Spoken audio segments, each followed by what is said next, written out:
ಬೆಂಗಳೂರಿನಲ್ಲಿ ದಾಖಲೆ ಮಟ್ಟದ ಜಿಲೆಟಿನ್ ಪತ್ತೆಯಾಗಿದೆ. ಬರೋಬ್ಬರಿ 800 ಕೆಜಿಗೂ ಅಧಿಕ ಜಿಲೆಟಿನ್ ಸೀಸ್ ಆಗಿದೆ. ಬೆಳ್ಳಂದೂರು ಪೊಲೀಸರು ಸೀಸ್ ಮಾಡಿದ್ದಾರೆ. ಬೆಳ್ಳಂದೂರಿನ ಬೋಗನಹಳ್ಳಿಯಲ್ಲಿ ನಿರ್ಮಾಣ ಹಂತದ ಕಟ್ಟಡ ಅದು. ಆ ಕಟ್ಟಡ ನಿರ್ಮಾಣದ ವೇಳೆ ಕಲ್ಲು ಬಂಡೆ ಪತ್ತೆಯಾಗುತ್ತೆ. ಅಕ್ರಮವಾಗಿ ಜಿಲೆಟಿನ್ ಬಳಸಿ ಅದನ್ನ ಬ್ಲಾಸ್ಟಿಂಗ್ ಮಾಡಿದ್ದಾರೆ. ಮಧ್ಯರಾತ್ರಿ 12 ಗಂಟೆಗೆ ಸ್ಫೋಟ. ಬೆಳ್ಳಂದೂರಿನ ಬೋಗನಹಳ್ಳಿಯಲ್ಲಿ ನಿರ್ಮಾಣ ಹಂತದ ಕಟ್ಟಡದ ಬಳಿ ಪತ್ತೆಯಾದಂತಹ ಕಲ್ಲು ಬಂಡಿಯನ್ನ ಬ್ಲಾಸ್ಟ್ ಮಾಡಿದ್ದಾರೆ ಈ ಜಿಲೆಟಿನ್ ಬಳಸಿ. ಸ್ಥಳೀಯರಲ್ಲಿ ಆತಂಕ. ಸ್ಫೋಟದ ತೀವ್ರತೆಗೆ ಪಕ್ಕದ ಶಾಲಾ ಕಟ್ಟಡ ಬಿರುಕು ಮೂಡಿದೆ. ಶಾಲಾ ಮಕ್ಕಳಿಗೇನಾದರೂ ಆದರೆ ಯಾರು ಹೊಣೆ ಅಂತ ಪ್ರಶ್ನೆ ಮಾಡ್ತಿದ್ದಾರೆ ಸ್ಥಳೀಯರು. ಅಧಿಕಾರಿಗಳ ವಿರುದ್ಧ, ಮಾಲೀಕರ ವಿರುದ್ಧ ಆಕ್ರೋಶ ವ್ಯಕ್ತಪಡಿಸ್ತಾ ಇದ್ದಾರೆ. 800 ಕೆಜಿಗೂ ಅಧಿಕ ಜಿಲೆಟಿನ್ ಕಡ್ಡಿಗಳು ಸೀಸ್ ಆಗಿರೋದು. ಆ ಸ್ಫೋಟಕ್ಕೆ ನೋಡಿ, ಪಕ್ಕದಲ್ಲಿರುವಂತಹ ಈ ಶಾಲೆ ಇದೆಯಲ್ಲ, ಇದರ ಗೋಡೆಗಳು ಬಿರುಕು ಮೂಡಿವೆ. ಮಕ್ಕಳಿಗೇನಾದರೂ ಆದರೆ ಯಾರು ಹೊಣೆ ಎನ್ನುವಂಥ ಸಹಜ ಪ್ರಶ್ನೆ. ಸರ್ಕಾರಿ ಕಿರಿಯ ಪ್ರಾಥಮಿಕ ಶಾಲೆ ಅಲ್ಲಿರುವಂಥದ್ದು. ಈ ರೀತಿ ಅಕ್ರಮವಾಗಿ ಜಿಲೆಟಿನ್ ಕಡ್ಡಿಗಳನ್ನು ಹೇಗೆ ಸ್ಫೋಟ ಮಾಡಿದ್ರು? ಎಲ್ಲದಕ್ಕೂ ಒಂದು ನಿಯಮ ಅಂತಿರುತ್ತೆ, ಅದನ್ನು ಪಾಲನೆ ಮಾಡಿಲ್ಲ ಅನ್ನುವಂಥದ್ದು ಈಗ ಆರೋಪ.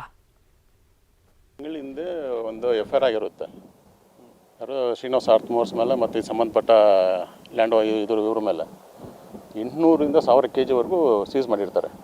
ಸೀಸ್ ಮಾಡಾದ್ಮೇಲೆನೂ ಜಿಲೆಟಿನು ಮತ್ತು ಬ್ಲಾಸ್ಟಿಂಗ್ ಸಂಬಂಧಪಟ್ಟ ಇದ್ರು ಸೀಸ್ ಆದಮೇಲೂ ಅವ್ರು ಬಂದು ಬ್ಲಾಸ್ಟಿಂಗ್ ಮಾಡ್ತಾನೆ ಇದ್ದಾರೆ. ನಾವು ಮತ್ತೆ ಪೊಲೀಸ್ ಕಂಪ್ಲೇಂಟ್ ಕೊಟ್ಟು NCR ಮಾಡಿಸಿದ್ದೀವಿ. ಪೊಲೀಸರು ಬರ್ತಾರೆ, ನೋಡ್ತಾರೆ, ಹೋಗ್ತಾರೆ. ತುಂಬ ಪ್ರೆಷರ್ ಇದೆ ಇದು ಬೇರೆ ಕಡೆಯಿಂದ. ನೀವು ಏನೋ ಕಾನೂನು ಕೋರ್ಟಲ್ಲಿ ಹೋಗಿ ಇದು ಮಾಡ್ಕೊಳ್ಳಿ ಅಂತಾರೆ. ನಮ್ಮ ಮನೆಗಳೆಲ್ಲ ತುಂಬ ತೊಂದರೆ ಆಗಿದೆ ಸರ್.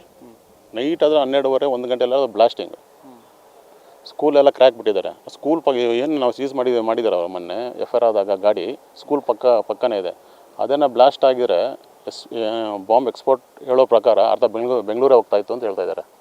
1 ತಿಂಗಳ ಹಿಂದೆ 800 kg ಅಷ್ಟು ಜಿಲೆಟಿನ್ ಸ್ಟಿಕ್ಸು ಪತ್ತೆ ಆಗಿತ್ತು ಸರ್. ಅದು ಸೀಸ್ ಮಾಡಿ FIR ಕೂಡ ಆಗಿತ್ತು. FIR ಆದಮೇಲೆ ಇದೆಲ್ಲ ಬ್ಲಾಸ್ಟಿಂಗ್ ಮಾಡಬಾರ್ದು ಅಂತ ನಿಲ್ಲಿಸಿದ್ರು. ಅದು ಆಗಿ 1 ವಾರ ನಿಲ್ಲಿಸಿದ್ರು, ಮತ್ತೆ ಸ್ಟಾರ್ಟ್ ಮಾಡಿದ್ದಾರೆ ಸರ್ ಬ್ಲಾಸ್ಟಿಂಗ್. ಬೆಳ್ಳಂದೂರು ಪೊಲೀಸ್ ಠಾಣೆಯಲ್ಲಿ FIR ಆಗಿದೆ ಸರ್. ಮತ್ತು ಅದಾಗಿ 1 ವಾರ ನಿಲ್ಲಿಸಿದ್ರು, ಮತ್ತೆ ಸ್ಟಾರ್ಟ್ ಮಾಡಿದ್ದಾರೆ. ಮತ್ತೆ ಬಂದು ಕೇಳಿದ್ರೆ ಯಾರೂ ಬರ್ತಾನೂ ಇಲ್ಲ. ಮತ್ತು ಇಲ್ಲಿ 300 ಜಿಲೆಟಿನ್ ಸ್ಟಿಕ್ ಇಕ್ಕಿದ್ದಾರೆ ಸ್ಪಾಟಲ್ಲಿ. ಇವಾಗ ನಾವು ಬಂದು ಆನ್ ಸ್ಪಾಟ್ ನಿಂತ್ಕೊಂಡು ನಿಲ್ಲಿಸಿದ್ದೀರಿ. ಅದು ಬಂದು ನಿಲ್ಲಿಸಿದಾಗ ಇದ್ದವರೆಲ್ಲ ಇವಾಗ ಎಲ್ಲೋದ್ರೂ ಗೊತ್ತಿಲ್ಲ. ಆವತ್ತಿಂದ ಇಲ್ಲಿವರೆಗೂ ನಾವು ನೈಟು ಆಗಲೂ ಇಲ್ಲೇ ಕಾವಲಿದ್ದೀರಿ. ಬ್ಲಾಸ್ಟ್ ಮಾಡಿದ್ರೆ ಮನೆಗಳೇನಾಗುತ್ತೆ? ಗೌರ್ಮೆಂಟ್ ಸ್ಕೂಲ್ ಇದೆ ಸರ್ ಪಕ್ಕ. ಇಲ್ಲಿ 300-400 ಜನ ಸ್ಕೂಲ್ ಹುಡುಗರು ಇದ್ದಾರೆ. ಸರ್ಕಾರಿ ಗೌರ್ಮೆಂಟ್ ಶಾಲೆ. ಅದು ಶಾಲೆ ಏನಾಗಬೇಕು ಸರ್?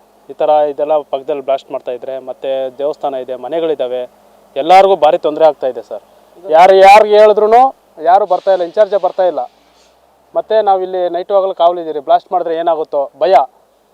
ಒಬ್ಬರು ಇನ್ಚಾರ್ಜ್ ಇಲ್ಲ. ದಿನಾನು ಹೌದು ಸರ್, ನೈಟ್ ಹೊತ್ತು ಡೈಲಿ 12 ಗಂಟೆ ಮೇಲೆ ಸ್ಟಾರ್ಟ್ ಮಾಡಿದ್ರೆ 20 ಮಿನಿಟ್ಸ್ಗೊಂದು ಬ್ಲಾಸ್ಟ್ ಮಾಡ್ತಾರೆ. 20 ಮಿನಿಟ್ಸ್ಗೊಂದು ಬ್ಲಾಸ್ಟ್ ಮಾಡ್ತಾರೆ. ಮತ್ತು ನಾವು ಬಂದಾಗಿಂದ ಯಾರೂ ಇಲ್ಲ ಇಲ್ಲಿ ಸ್ಟಿಕ್ಸ್ ಎಲ್ಲ ಇಕ್ಕಿದ್ದಾರೆ.